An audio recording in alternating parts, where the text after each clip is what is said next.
As many struggling movie franchises can attest, it's not easy making sequels to horror stories.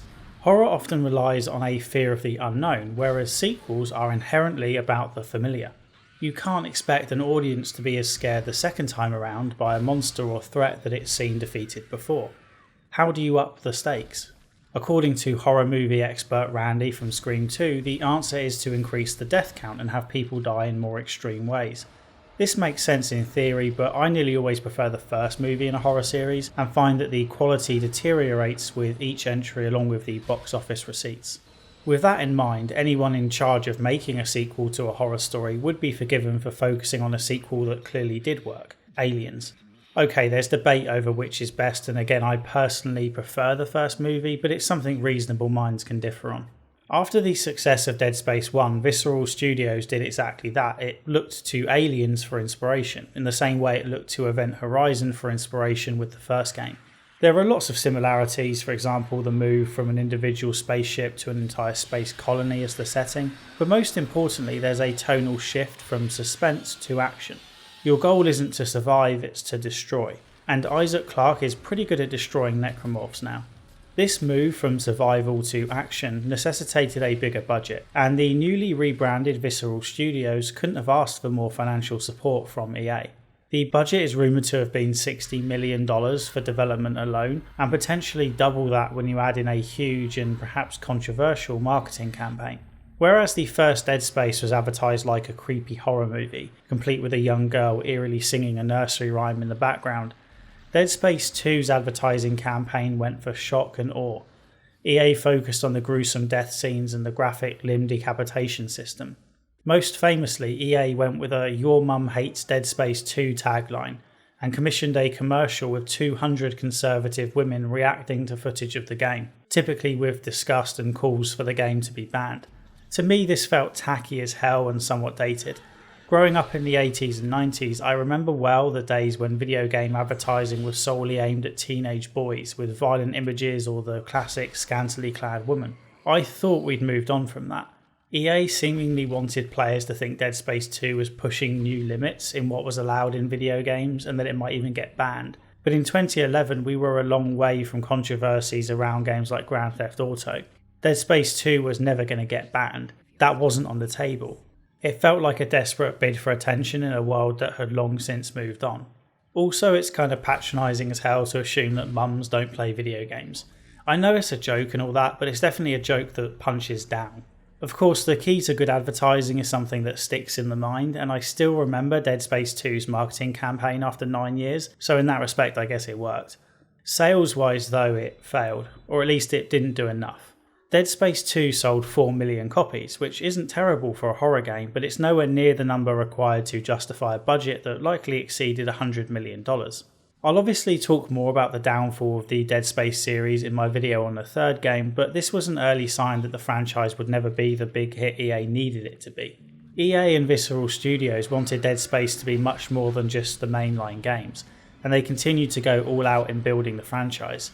In my video on the first game I discussed the material that takes place before Isaac arrives on the Ishimura, which consists of 2 books, some comics, a spin-off game and a movie. Well, there's a bunch more of this extra content to fill the gaps between Dead Space 1 and 2. None of it is essential reading, viewing or playing in terms of following the story here.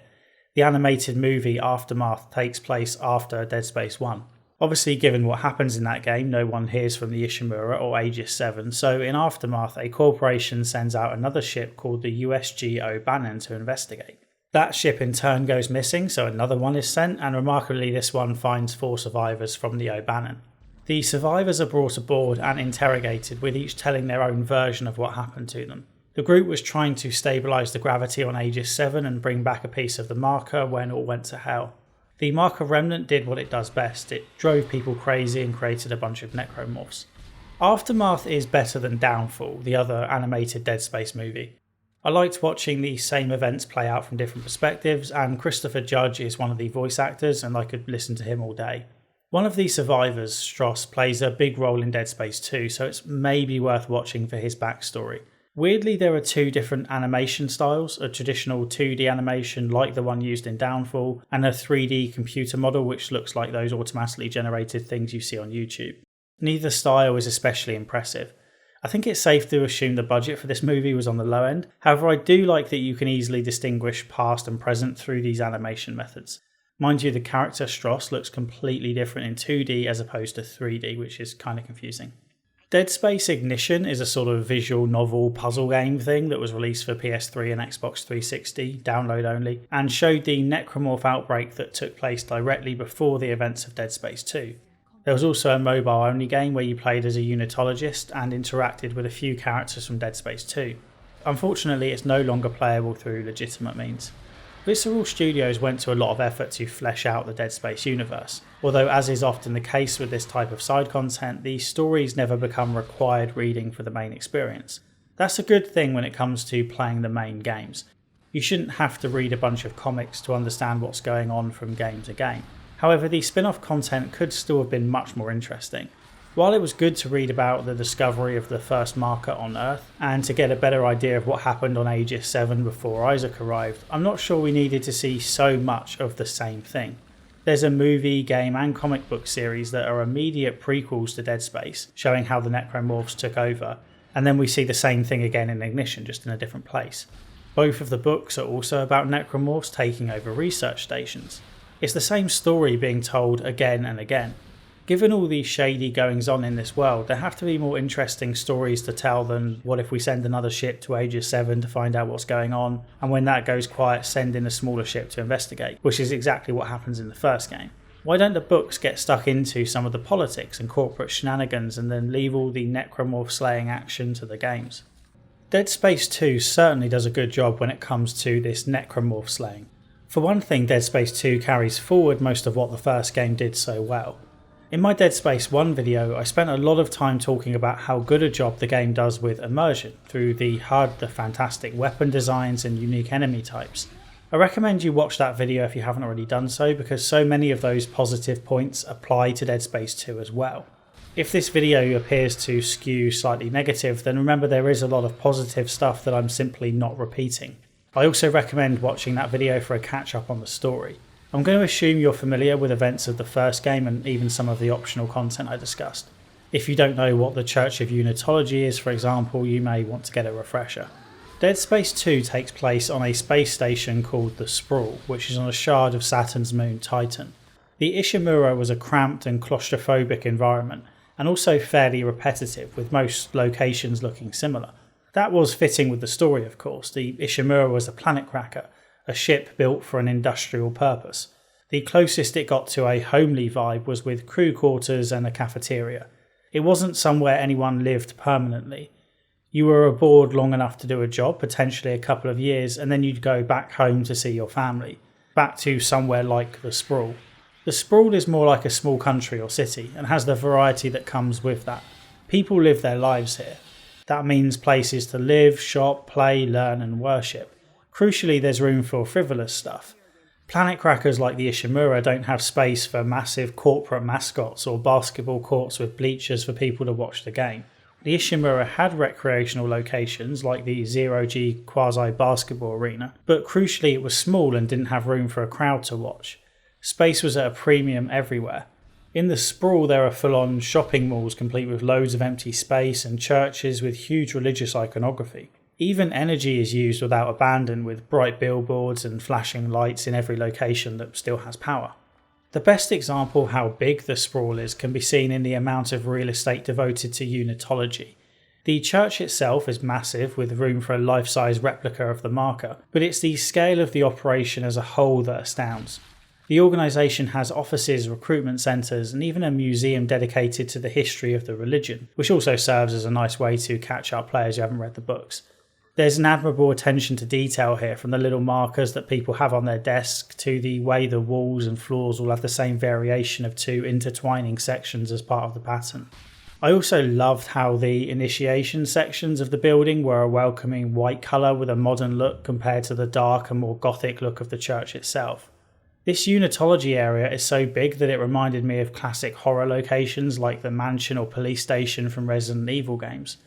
It even looked like this place would be interconnected in the same way, with some unlockable doors early on that had to be opened from the other side.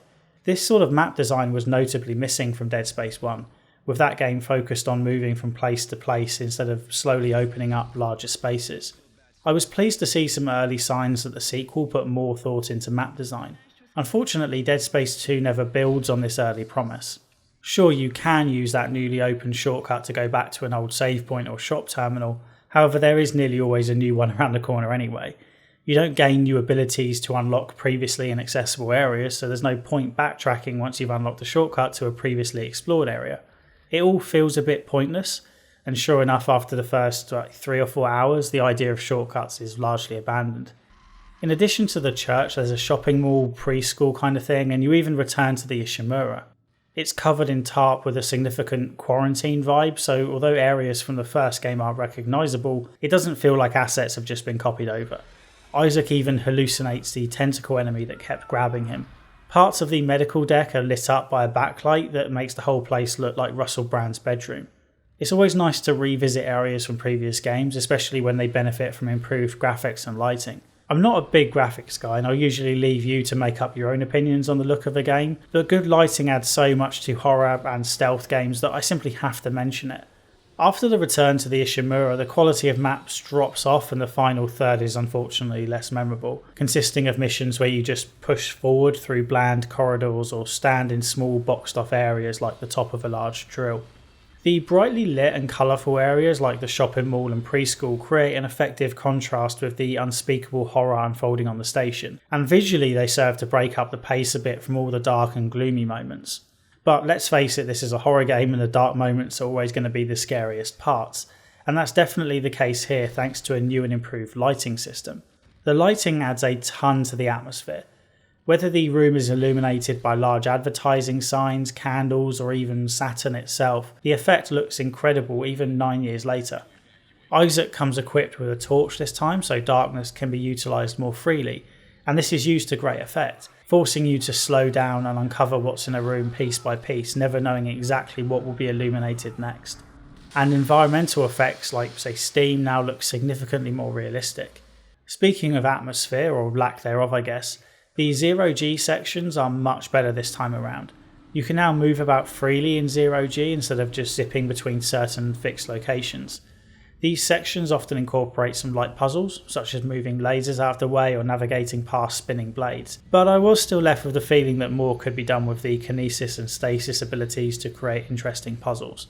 The ones here are just going through the motions, and while they help provide a few short moments of respite, it wouldn't do any harm to make them a little more challenging or a little deeper. I did like having to use dead bodies to unlock doors though.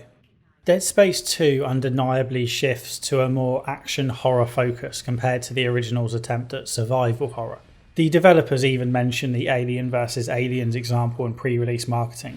Resources are still scarce, especially on the harder difficulty settings, but there's more to a survival horror game than limited resources. You're typically underpowered and fighting against the odds. Literally you're just trying to survive. Dead Space 2 not only makes Isaac more powerful and gives him more weapons, it shifts the overall goal from trying to survive to trying to destroy. Isaac is more nimble and better able to move around while shooting. This isn't a night and day difference, although the improved strafing animations were definitely appreciated. He also has access to loads of new suits, and while I do slightly miss the gritty engineering get-up of the first game, it is appropriate to have things like police rigs on a station like this one. New weapons include the detonator, the javelin gun and the seeker rifle, which is basically a sniper rifle. The detonator is great for crowd control. You can use it to set mine traps to stop yourself being flanked, or just treat it like a grenade launcher. The javelin gun can pin enemies to the wall and can be upgraded to electrocute enemies. And the sniper rifle thing, well, that one I found kind of useless. Generally the enemies move way too fast for such a precise weapon. Existing weapons have also been improved with special attacks like setting enemies on fire with a plasma cutter, or better alternate fire modes. Admittedly, the new weapon types don't quite carry on that core principle of being functional tools before being weapons like the plasma cutter famously was. It's a bit of a stretch to imagine the Seeker as anything more than a powerful weapon for killing things. Experimentation is encouraged. You can respec weapons, so if you want to try out a new gun in the late game, you don't have to worry about it being underleveled. There is still an issue with ammo distribution though. As with the first game, ammo is mainly distributed for the guns you have equipped. So if you have 4 guns, the ammo drops are split across those 4. This encourages you to switch up weapons, which broadly isn't a bad thing, but it does mean you might be stuck with the wrong weapon type for the situation. You probably don't want your only weapon to be, say, the detonator, because that does a lot of blast damage. As with Dead Space 1, you're better off holding 2 or maybe 3 weapons at any time to make sure you always have enough ammo for them. If you do run low on ammo, you can always pick up limbs and throw them back at enemies. This can be incredibly effective, although I found that more often than not I would pick up something else by accident and end up flinging a chair at them or something instead. The enemy selection in Dead Space 2 also builds towards an action-oriented approach. For example, one of the major new enemy types is the pack, which as the name suggests hunt in packs and thankfully go down quite easily. It can actually be a lot of fun to fight these because if you have the disc ripper you can just hold a spinning blade out in front of you and watch them all run into it. Weirdly, there isn't quite as much enemy variety this time around. Most enemies from the first game do return with the exception of Twitchers, however many of them only make what are almost cameo appearances. This is particularly applicable to slower enemy types like the Pregnant, Dividers and Guardians, which barely feature in Dead Space 2. The Pregnant enemies are slow but threatening because if you accidentally shoot them in the stomach they unleash swarmers. That makes them most deadly when in confined spaces and close to other enemies, where a stray shot can split open the stomach. In Dead Space 2 they typically appear in large open areas and quite far from Isaac, giving him plenty of time to pick them off. Instead of creative enemies like Dividers and Pregnant, Dead Space 2 relies on the typical slasher enemy or variants that are so similar you can barely tell the difference. I rarely needed to apply different tactics for different enemy types this time. It was more a case of constant crowd control.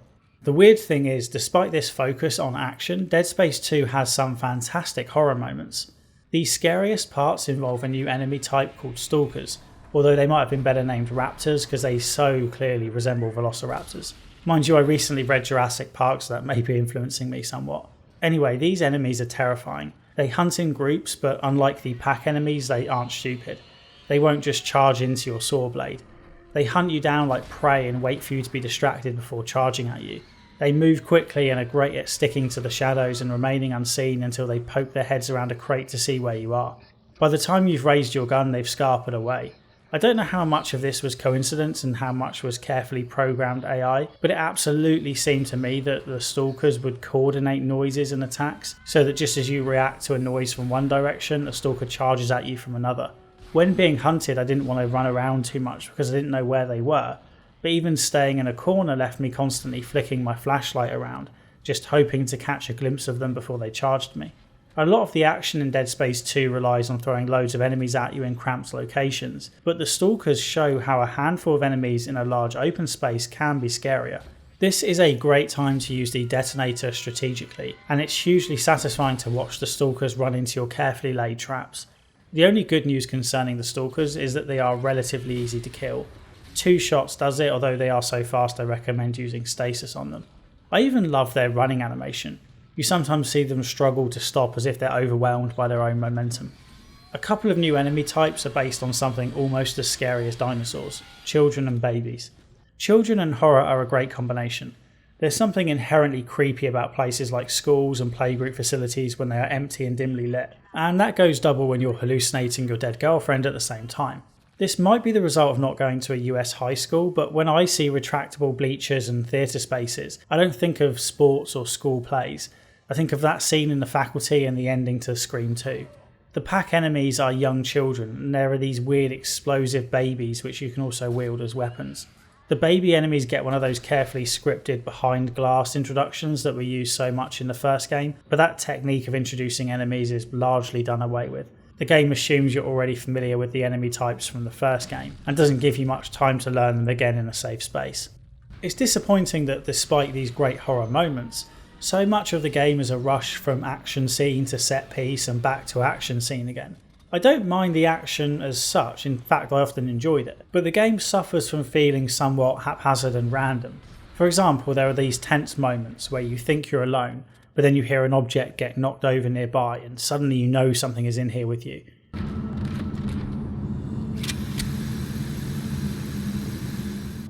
My mind would go straight to the stalkers. How many were there this time, and more importantly, where were they? But before these scary thoughts have time to sink in, a completely random and eclectic group of enemies will rush at you, and it's back to all-out action. Often the enemies don't even come from where you heard the sound. The falling objects are fixed scares, not actual interactions between object and enemy. Likewise, there are mini boss battles that come out of nowhere and are fairly forgettable. There's none of the tension created by a constant threat that haunts you to build up suspense before a fight.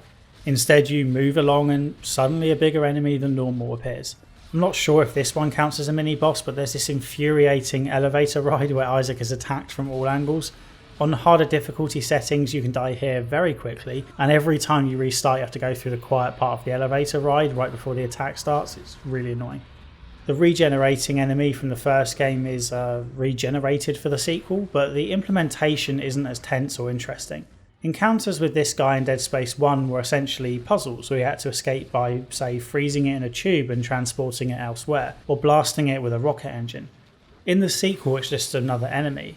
It doesn't even look that distinctive, and in the heat of the moment when you're surrounded by necromorphs it can be hard to spot which is the regenerating one. There aren't cool environmental ways to defeat it this time, you just down it and run until it catches up with you and then repeat the process. Actually, you do a lot of running in that last hour. Playing on the hardest difficulty I found myself a bit low on ammo, and the enemies were being thrown at me thick and fast in narrow corridors. I decided to run past as many as possible, however with lots of tight turns it was a frustrating experience. Even if you do have enough ammo, the game is simply a corridor shooter at this point. While I generally advocate for playing on harder difficulties in horror games where possible, the last few missions would probably have been more fun on a lower setting. I didn't enjoy the last hour and I hated the final boss fight. You're in a small arena with pack enemies running all over the place while you try to kill Nicole, who is a representation of the marker in your head. Dealing with this many enemies in a small space is tough. They surround you right from the start, so you have to hope you can squeeze through a gap without getting caught, and then you have to run in circles killing them while also taking pot shots at Nicole. Nicole teleports around and if you run into her it's an automatic game over. A few times she appeared right in my way and there was nothing I could do to avoid her. To be fair, my choice of weapons didn't help here. I wanted to focus on different weapons from Dead Space 1, so in addition to the plasma cutter, I went with a javelin gun, disc ripper and a detonator. The disc ripper is actually a great weapon for the pack, but I was out of ammo for that one. This fight proved incredibly annoying and only got past it by ignoring the minions and killing Nicole before the pack killed me. Dead Space 2 really wants you to watch Isaac die, slowly. The animations are cool to look at once, but they quickly get tedious. The one with Nicole is especially egregious. She first kills Isaac in his head, which then makes him kill himself in the real world. It takes ages to play out and is especially annoying because, well, I had to see it a lot and it's also a one-hit kill. Overall, I'm not sure how to judge the horror part of this horror game. On the one hand, these stalkers give rise to probably the scariest moments from the first two games, and environments like the school, church and Return to the Ishimura are suitably creepy. At its best, the horror in Dead Space 2 is better than that of its predecessor. On the other hand, there's not that much of it. Most of the time Dead Space 2 is a shooting gallery, and by the end I was a little fed up with it. Visceral Studios wanted to make a more action-focused sequel, and it undeniably achieved that goal. However, there's enough evidence on display here to suggest that had the team stuck with survival horror instead of action horror, the results could have been spectacular. I'm left with a similar feeling surrounding the story. Visceral Studios showed glimpses of doing something special, but didn't quite get the right balance between broad world building and a complete story arc. Arguably the Dead Space series might be considered a trendsetter when it comes to building worlds and forgetting to tell a story, but that's not really meant as a compliment. Dead Space 2 picks up 3 years after the events of Dead Space 1. If you didn't play the first game, you're treated to not only an excellent recap video of the events on Aegis 7 and the Ishimura, but also an exposition-heavy introduction that makes sure you're as caught up as you can realistically hope to be. Those who played Dead Space Ignition will recognise Franco, the star of that game, who is the one to wake Isaac up right at the start. However, it should be noted that he spends almost as much time on screen dying as he does talking. Isaac is on the sprawl as a patient. He was found floating through space and rescued by a man called Tiedemann, who promptly experimented on Isaac for information about the marker, and then froze Isaac in stasis when he had what he needed. Isaac is one of only a handful of people known to have survived contact with the marker. As we saw in the first game, most people go crazy when near the marker and either kill themselves or get killed during a murderous bloodlust. We're now told that only clever people can interpret the marker symbols to avoid going mad. This seemingly contradicts the books a bit because in those the marker was nearly exclusively studied by top scientists, and still most of them went crazy. I guess the marker has high standards. Anyway, using the information obtained from Isaac, Tiedemann is able to create a man-made marker here on the Sprawl, which of course leads to another necromorph outbreak, which is where we start the game. Isaac is initially helped by a woman called Dana. However, she turns out to be working for the Church of Unitology and tries to capture him before being killed in a gunship attack by Tiedemann. A man called Stross occasionally pops up, claiming to know how to destroy the marker. Stross played a major role in the movie Aftermath and has a sad backstory. Like the rest of the group, he's driven crazy by the red marker fragment they find on Aegis 7. However, Stross is one of the clever ones who can read the marker language, which is why, like Isaac, Tiedemann kept him alive in stasis. Stross's insanity goes so deep that he not only killed his wife and child, thinking they were necromorphs, but he can't remember doing so and is convinced they are still alive. Isaac encourages Ellie to keep Stross safe, although he is clearly losing his grip on sanity. Eventually, Stross stabs Ellie in the eye, seemingly leaving her for dead, although she pops back up soon after in remarkably good health. Stross never does manage to be particularly useful. Despite spending much of the game looking for him, Isaac suggests leaving him behind the second they meet, and ends up having to kill him in self-defense.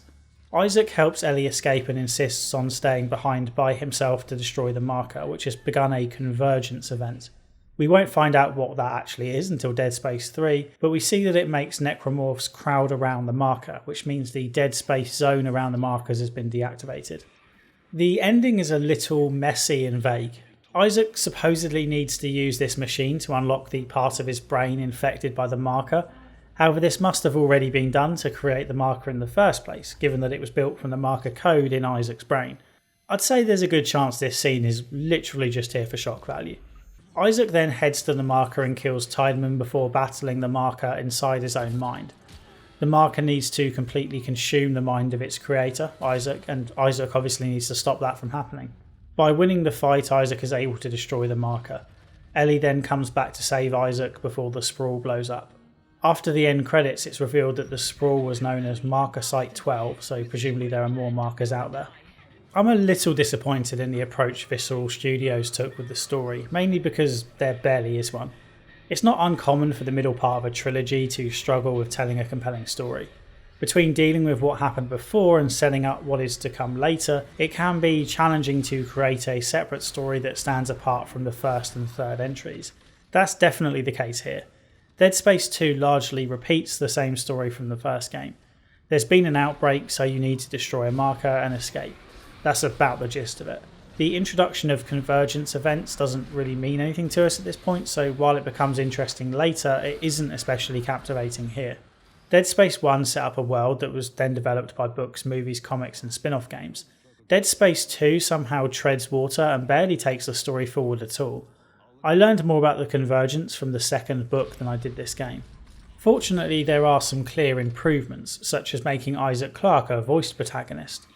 I know some people love silent protagonists, claiming that it helps with immersion, but I've never been on board with that. For me, having a protagonist who doesn't speak takes me out of the game and the world, because interactions with other characters have to be crafted in an awkward way to account for your protagonist never responding.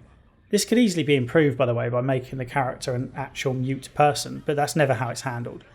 Games always go for that he can speak, he's just weirdly choosing not to vibe. Isaac's silence in Dead Space 1 meant all he did was follow orders and go where he was told. He didn't have agency or input, he didn't push the story forward, the story happened to him. This time Isaac gets to make decisions. Not many, mind you. He still spends a lot of time listening to instructions from people on the radio, but he has a voice now, both figuratively and literally. And that voice directs the story. For example, he insists that Ellie keeps Stross alongside her because Isaac thinks he's the key to dealing with the marker. Being able to speak meant Isaac could come up with the idea of going to the Ishimura instead of being told to do so by someone else. He makes the call for Ellie to escape by herself and leave him behind, even if she does then go back to save him at the end. There's even a slight hint of banter between Isaac and Ellie, which I'd like to have seen more of. It doesn't recognize a new junction. I think I've got it from up here. What? I didn't hear you. Nothing. A minor improvement is that Dead Space 2 flows a lot better than Dead Space 1. I often didn't notice when I'd started a new chapter here because there are smooth transitions as you move from area to area. Compare that with the first game, which effectively had missions structured as separate levels that began and ended with a train ride. As discussed though, I do wish the team had made better use of the levels being connected in this way, to have us unlock shortcuts and backtrack with new items and that kind of thing. Visceral Studios also improved the difficulty. The first game was a touch too easy for a survival horror game, and I was expecting the increased action focus to make the sequel even easier, but that's not the case on the harder settings. There are 4 difficulties from the start, and both Survivalist and Zealot are challenging, especially near the end. As discussed, I didn't particularly enjoy that challenge in the last few hours because it felt unstructured, with enemies thrown in seemingly at random, and narrow corridors limited the use of Isaac's improved movement. Still, I can't complain about the lack of challenge on offer this time. A hardcore mode is unlocked on completion, however this limits you to 3 saves and I'm not one for limited saves, so I didn't bother. It's a shame because there's a cool gun available when you beat this mode. It's good to see Visceral embracing wacky bonuses like this to encourage multiple playthroughs, even if this particular challenge was beyond me. Less impressive is the PC port, or rather the PC version. There's nothing broken as such. I think there might be some lag on mouse aiming, but it's nowhere near as bad as it was in the first game, which required you to enable VSync via your graphics card. On the topic of aiming, you should probably switch the aim back to classic mode so that you get separate laser pointers for guns like the plasma cutter. I completely forgot unfortunately, and the new aim mode is not as good. Anyway, the main problem with the PC version is the content. You can't play the Severed DLC, which is a separate story taking place at the same time as the main game. I'd like to have played this, but it was never made available on PC. Conversely, all the pre-order bonuses and exclusive console content are now on PC, except it's all dumped in your inventory right at the start. I thought there was a bug the first time I opened up the shop. Every gun had about 4 variants available, and there were so many different suit types, and it was all free. Well, it turns out this was all thrown in after PC gamers kicked up a fuss at being deprived of all the cool loot. Seemingly in spite, the loot was then all chucked in without any thought, and it makes a mess of progression. You can ignore it if you know to do so, of course, but even so it just adds so much clutter to the inventory that it becomes a job to keep track of what you found yourself and what was a freebie. I found the economy a little tighter this time around. I needed to spend more money on ammo and health packs and therefore couldn't buy as many control nodes for upgrades. That said, the control nodes are easier to find in the environment, and you even find some in the optional rooms that you need a control node to unlock. This is disappointing as it makes the decision on whether to spend the node to open the room less interesting. If you're going to get a new node to replace the one you used to open the door, it's not much of a choice. Visceral Studios included a multiplayer mode in Dead Space 2, but unsurprisingly it is now dead, albeit still technically live. Let me know in the comments if you played this and what you thought of it.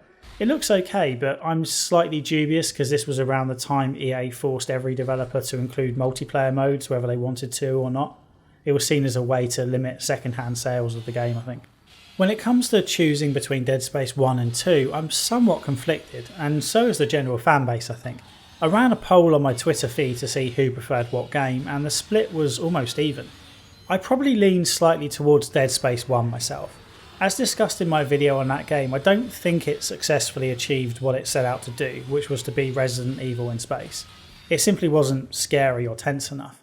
However, I generally prefer survival horror to action horror, and a failed attempt at survival horror is slightly more interesting to me than a successful attempt at action horror. And overall, Dead Space 1 had a far more compelling story. I'm really disappointed with the lack of story in the sequel. But Dead Space 2 has those bloody stalkers, so yeah, it's a close one. Alright, that's it from me today. If you've enjoyed the video, please hit like, subscribe to the channel, and share the video where appropriate. I also have a Patreon if you'd like to support the channel financially. This gets you a special Patreon role in my Discord server, which is open to all. My next video will be on Wasteland 2 as the next part in my series on the history of isometric CRPGs. After that, I'll go back to the Deus Ex series with Human Revolution, and then it's Dead Space 3 to finish off this series.